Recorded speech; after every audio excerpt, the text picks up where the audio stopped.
নমস্কার। যুক্তি তর্ক সঙ্গে অর্কই আপনাদের স্বাগত। আপনাদের সঙ্গে আমি অর্কপ্রভ সরকার। প্রথমেই আমি বিজেপি নেতৃত্বের কাছে জানতে চাই, ফিটার মিস্ত্রিকে দল কবে বহিষ্কার করবে? এই ফিটার মিস্ত্রি যদি একদিনও বিজেপিতে থাকেন, বিজেপির ইমেজ কিন্তু বিরাট রকম ভাবে ক্ষতিগ্রস্ত হবে। আশা করব বিজেপির রাজ্য নেতৃত্ব এবং কেন্দ্রীয় নেতৃত্ব উপযুক্ত পদক্ষেপ নেবেন। প্রধানমন্ত্রী নরেন্দ্র মোদী এটি রেকর্ড স্পর্শ করেছেন। টানা 4078 দিন তিনি প্রধানমন্ত্রীর পদে আছেন। ইন্দিরা গান্ধী 1966 সাল থেকে 77-এর নির্বাচন পর্যন্ত টানা 477 দিন ছিলেন প্রধানমন্ত্রী হিসাবে। নরেন্দ্র মোদী ইন্দিরা গান্ধীর রেকর্ডটাকে ভেঙে দিয়েছেন। 25শে জুলাই 2025 টানা 4078 দিন তিনি প্রধানমন্ত্রী হিসাবে দায়িত্ব সামলাচ্ছেন। ভারত এবং ইংল্যান্ডের মধ্যে ফ্রি ট্রেড এগ্রিমেন্ট স্বাক্ষরিত হয়েছে। যারা সুরাপ্রেমী তাদের কাছে ভালো খবর, সিভাস রিগাল, ভ্যালেন্টাইনের মতো ব্র্যান্ড একটু কম দামে আপনারা পাবেন। তাছাড়া বহু ক্ষেত্রে উপকৃত হবে দুদেশই।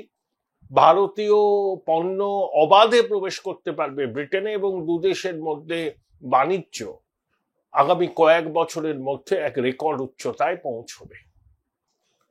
এটা অবশ্যই একটা অ্যাচিভমেন্ট।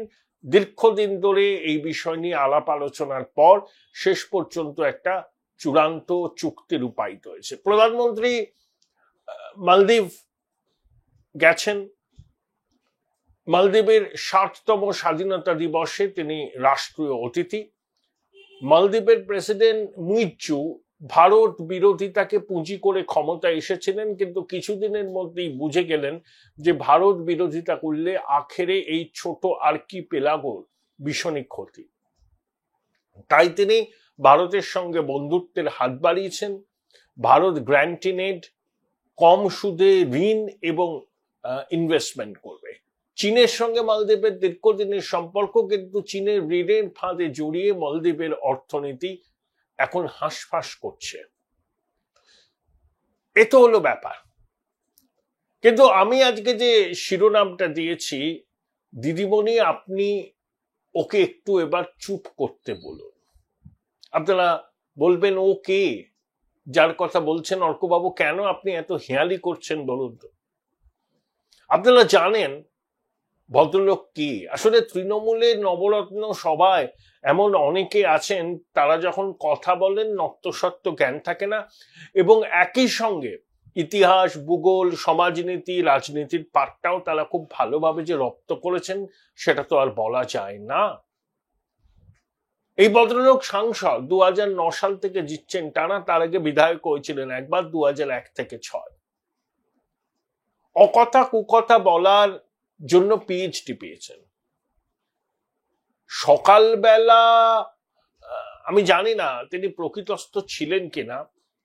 প্রকৃতস্থ অবস্থায় যে কথা তিনি বলেছেন তাতে আমার মনে ঘোর সন্দেহ জাগে। সংসদের বাইরে দাঁড়িয়ে কল্যাণ বন্দ্যোপাধ্যায় কি বলেছেন জানেন আপনারা? কি বাঙালিদের ভয় দেখানো যায়? বাঙালিকে জানে না। বাঙালি কিন্তু স্বাধীনতা আন্দোলনের প্রথম 1 নম্বর জায়গায় স্বাধীনতা আন্দোলন রয়েছে। গুজুরা ছিল না ওখানে, একটাও গুজু ছিল না। গুজুগুলো সব ইয়ের সঙ্গে হাতে হাত মিলিয়েছিল, নাথুরাম গডসের সঙ্গে হাত মিলিয়েছিল। এরা কি করে বুঝবে বাঙালি সবচেয়ে আগে আছে, বাঙালি সবচেয়ে আগে থাকবে। যতটা লড়াই করে ততটা লড়ে নেবো আমরা। মমতা বন্দ্যোপাধ্যায়ের নেতৃত্বে লড়ে নেবো। ছাড়বো না একটাও গুজুকে আমরা, ছাড়বো না একটাও গুজুকে আমরা, ছাড়বো না একটাও গুজুকে আমরা। যে গুজুরা মানে গুজরাটিরা স্বাধীনতা সংগ্রামে তো যোগই দেয়নি, বরঞ্চ তারা নাথুরাম গডসের সঙ্গে হাত মিলিয়েছিল। বাংলার পাশে স্বাধীনতা সংগ্রামে আর কোনো প্রদেশ নেই। আরে বাংলায় তো অনেক স্বাধীনতা সংগ্রামী আছে, নাম গুণে নাম উল্লেখ করে শেষ করা যাবে না। কিন্তু কল্যাণবাবু জানেন বলতে আমার মনে হয় না যে মহাত্মা গান্ধী গুজরাটের মানুষ ছিলেন, সর্দার বল্লভভাই প্যাটেল গুজরাটের মানুষ ছিলেন। এই যে ভারতের যে অ্যাডমিনিস্ট্রেটিভ ম্যাপটা আমরা দেখছি, সেটা সম্ভব হয়েছে সর্দার প্যাটেলের জন্য। সর্দার প্যাটেলকে কংগ্রেস কিন্তু প্রধানমন্ত্রী চেয়েছিল, কিন্তু জওহরলাল নেহরুকে মহাত্মা পুত্রবৎ স্নেহ করতেন। শেষ পর্যন্ত মহাত্মার সাপোর্টে প্রধানমন্ত্রী হন নেহরু। প্যাটেল যদি প্রধানমন্ত্রী হতেন তাহলে আজকে আমাদের এই কাশ্মীর সমস্যার মুখোমুখি হতে হতো না। সর্দার প্যাটেল গুজরাটের মানুষ ছিলেন, কল্যাণের বাসায় গুজু ছিলেন। জাতির পিতা মহাত্মা গান্ধী গুজরাটের ভূমিপুত্র ছিলেন। কল্যাণ ব্যানার্জি জানেন না এসব? সংসদ চত্বরে দাঁড়িয়ে অবলীলায় তিনি গুজু গুজু বললেন এবং বললেন গুজুরা তো স্বাধীনতা আন্দোলনে হাত মেলায়নি, বরঞ্চ নাথুরাম গডসের সঙ্গে হাত মিলিয়েছিল। কি লজ্জা, কি লজ্জা! বাঙালি হিসাবে পরিচয় দিতে এখন লজ্জা লাগছে। একজন সাংসদ, তিনি আবার আইনজীবী হিসাবে তার একটা পরিচয় আছে, সরকারের উপর সওয়াল করেন, হাইকোর্টে করেন, সুপ্রিম কোর্টে করেন। সেই আইনজীবী যখন সংসদের চত্বরে দাঁড়িয়ে গুজরাটিদের গুজু গুজু বলে কটাক্ষ করেন, গুজরাটিরা স্বাধীনতা আন্দোলনে যোগ দেননি বলেন, এবং মহাত্মাঘাতক নাথুরাম গডসের সঙ্গে নাকি গুজরাটিরা যোগ দিয়েছিলেন। ভাবুন, কি ইতিহাসের জ্ঞান, কি সমাজবিজ্ঞানের জ্ঞান! তৃণমূলের মুখ্য সচেতক কিছুদিন আগেই তিনি বলেছিলেন যে আই হেট মহুয়া মৈত্র। এখনো তিনি পদে আছেন এবং অকথা কুকথা বলার পিএইচডি অর্জন করেছেন। আজ মাননীয় মুখ্যমন্ত্রী যে কেন্দ্র থেকে নির্বাচিত হন ভবানীপুরে গুজরাটি মানুষের সংখ্যা কত? তারা দেখেছেন কি কল্যাণ বন্দ্যোপাধ্যায়ের এই বক্তব্য? দেখলে পরে তারা দুবার ভাববেন নির্বাচনের দিন তারা তাদের ঘরের মেয়েকেই ভোট দেবেন, নাকি তীব্র গুজরাট বিদ্বেষ ছড়ানোর জন্য তারা গণতান্ত্রিক পদ্ধতিতে প্রতিশোধটা নেবেন। কল্যাণ বন্দ্যোপাধ্যায়ের কেশাগ্রকেও স্পর্শ করতে পারেন না, কারণ তিনি দিদিমণির একদম পুরাতন বৃত্ত।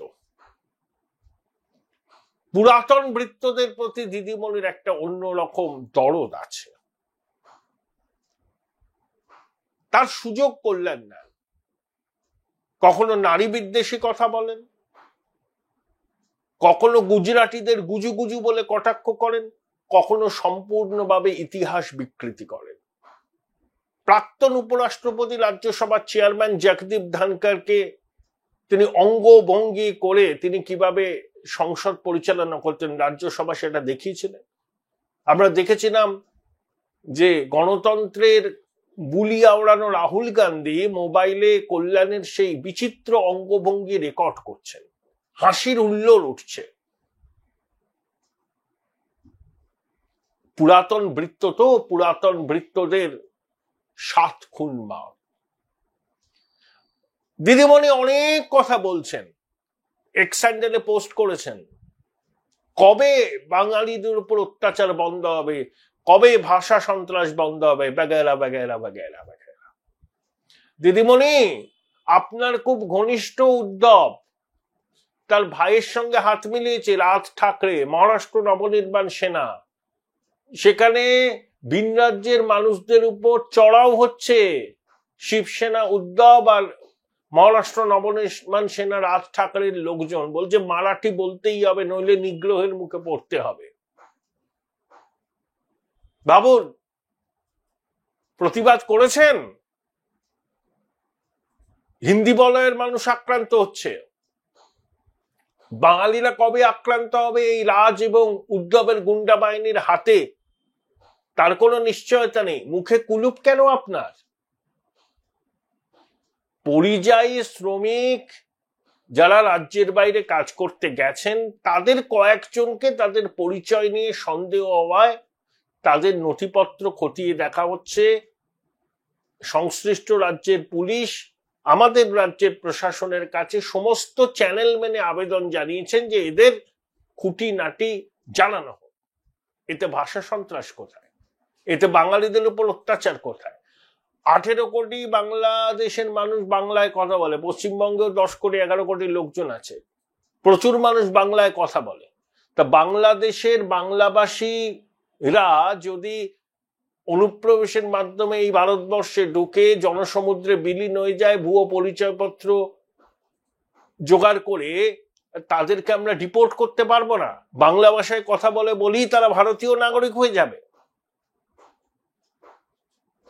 লক্ষ লক্ষ বাঙালি ছেলে মেয়ে পশ্চিমবঙ্গের বাইরে বিভিন্ন রাজ্যে পড়াশোনার জন্য কর্মসূত্রে আছেন, কেউ অত্যাচারের মুখে পড়েন না, কেউ নিগ্রহের মুখে পড়েন না, তারা সসম্মানে চাকরি করেন, বহু উচ্চ পদে আছেন, বিভিন্ন সরকারি বেসরকারি প্রতিষ্ঠানে কাজ করেন, পড়াশোনা করেন। বাংলায় কথা বলার জন্য তাদের কখনো নিগ্রহের মুখে পড়তে হয় না। এবং আমাদের রাজ্যেও যারা আসেন বাইরের রাজ্য থেকে, তারাও কখনো নিগ্রহের মুখে পড়েন না। ধরুন এই 52 জনকে বিষয়ে হরিয়ানা পুলিশ জানতে চেয়েছে রাজ্যের পুলিশের কাছে। শ্রমিক ভট্টাচার্য বলেছেন এই যে পিন পয়েন্ট করে 52 জনের কথা হরিয়ানা পুলিশকে কারা জানালো, শ্রমিক বাবুর দাবি জানিয়েছে হচ্ছে ভিন রাজ্যে বসবাসকারী আমাদের দেশের নাগরিক বাঙালিরা। কারণ এই বাংলাদেশিরা ভুয়ো পরিচয়পত্র জোগাড় করে নিজেদের ভারতীয় নাগরিক হিসাবে পরিচয় দিচ্ছে এবং প্রকৃত ভারতীয় নাগরিকদের কাজের সুযোগটাকে কমিয়ে দিচ্ছে, এবং এরা দেশের নিরাপত্তার পক্ষে বিপজ্জনক। এরা দেশের নাগরিক নয়। তাহলে দেশের নাগরিক নয়, শুধু বাংলা ভাষায় কথা বলে বলে তাকে আমি রাজার হালে রাখবো? তাদেরকে চিহ্নিত করার প্রক্রিয়া শুরু হলেই বলা হবে ভাষা সন্ত্রাস হচ্ছে, বাংলা দখল করতে চাই, যে এই ন্যারেটিভ নো টেকার। এটা আপনার বুমেরাং হবে দিদি। কোন দেশপ্রেমিক ভারতবাসী বাঙালি এটাকে পছন্দ করবে না, কারণ অনুপ্রবেশকারীদের কোনো স্থান নেই। ইতিমধ্যেই পশ্চিমবাংলায় জঙ্গিদের স্লিপার সেল সক্রিয় আছে, ধরা পড়ছে। আনসার আল্লাহ বাংলার জসিমউদ্দিন রহমানি বলেইছেন যে উত্তর পূর্বে আক্রমণ করতে হবে, তার স্লিপার সেলের সদস্যরা এখান থেকে ধরা পড়েছে, পশ্চিমবঙ্গ থেকে। আসামের এসটিএফ ধরেছে। তাহলে আমরা বাংলাদেশিদের চিহ্নিত করব না? সরকারি হিসাবে 22 লক্ষের বেশি পরিযায়ী শ্রমিক বাংলা থেকে গেছে। Join Indian Institute of Hotel Management now. Right choice, right decision. বরঞ্চ দিদিমণির এইসব কথা বলার জন্য প্রবাসী বাঙালিরা বিড়ম্বনার মুখে পড়ছে। আপনি যে ন্যারেটিভ তৈরি করছেন সেই ন্যারেটিভে চিড়ে ভিজবে না। আপনি আপনার ভোট ব্যাংকে বার্তা দিচ্ছেন। ভয় পাচ্ছেন তো যে স্পেশাল ইন্টেন্সিভ রিভিশন চালু হলে 60-70 লক্ষ নাম বাদ যাবে, তার মধ্যে অনেক আপনার ভোট ব্যাংক আছে, অনুপ্রবেশকারী আছে। প্রধান নির্বাচন কমিশনার বলেছেন যে মৃত আর যারা রাজ্যে থাকে না তাদের নামটাও ভোটার তালিকায় রাখতে হবে, নির্ভুল ভোটার তালিকার মাধ্যমে তো ভোট হবে। তা সেই উদ্যোগ যখন নেওয়া হচ্ছে তখন গেল রব কেন? ইতিমধ্যে তো আরজেডি বুঝে গেছে যে নির্বাচন তারা হেরে যাবে, তাই নির্বাচনের দিন ঘোষণা হলো না, তারা বলে দিল যে প্রয়োজনে আমরা নির্বাচন বয়কট করব। এত ভয়! ভোট ব্যাংকে টিকিয়ে রাখতে হবে না, জাতীয় স্বার্থ চুলোই যাক। বলতে পারছেন না যে ভোট ব্যাংকে টিকিয়ে রাখার স্বার্থে আমি এসব বলছি। বলছেন যে বাংলা ভাষার উপর আক্রমণ হচ্ছে, ভাষা সন্ত্রাস। এপাং ওপাং ঝপাং কি ধরনের বাংলা? এটা ভাষা সন্ত্রাস কি নয়? এই যে কলকাতা সহ রাজ্যের বিভিন্ন জায়গায় প্রচুর দোকান আছে, গ্লোসাইন বোর্ডে সেগুলো বাংলায় লেখার ব্যবস্থা করুন, দোকানের নাম, পরিচয়, রাস্তার নাম। সুনীল দা অনেকদিন আগেই উদ্যোগ দিয়েছিলেন, পারেননি, আপনি করুন, সমর্থন করব।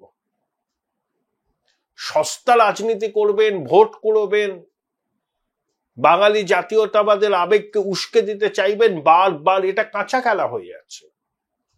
প্রত্যেকটা পশ্চিমবঙ্গের মানুষ যারা বাঙালি তারা জানেন যে বাংলা ভাষায় কথা বললে ভারতবর্ষের কোথাও সমস্যা নেই। যারা ভারতীয় নাগরিক, প্রকৃত ভারতীয় নাগরিক, তারা জানেন যে ন্যারেটিভ তৃণমূল তৈরি করছে এরা ভোট ব্যাংকে বার্তা দেওয়ার জন্য, তুষ্টিকরণের রাজনীতি করার জন্য। এই প্রক্রিয়া কি বন্ধ থাকবে? মুখ্যমন্ত্রী আশ পালন করবেন, প্ল্যাকার্ড ঝুলিয়ে তার দলের লোকজন রাস্তায় নামবেন, কিচ্ছু হবে না। স্টালিনও করছে, দিদির ভাতৃপ্রতিম স্টালিন।